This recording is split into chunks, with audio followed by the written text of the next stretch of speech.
3 divided by 5 can be written as 3 over 5. And again, here we have 3 divided by 5. So 3 over 5 divided by 3 over 5 is just 1.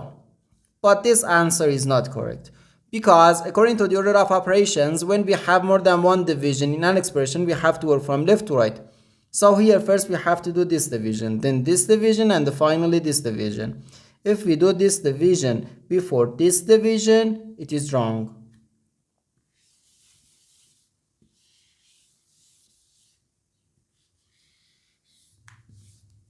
So first this division, 3 divided by 5 can be written as 3 over 5. Then divided by 3 and divided by 5. Now we have to do this division, 3 over 5 divided by 3. According to the KCF rule, K stands for keep, C stands for change, and F stands for flip. We can write keep the first fraction, change division to multiplication, and flip the second fraction.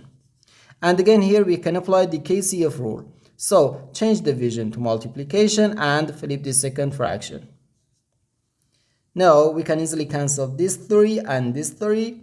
So we have just 1 over 5 times 1 over 5, which equals 1 over 25. And this is our final answer to this problem.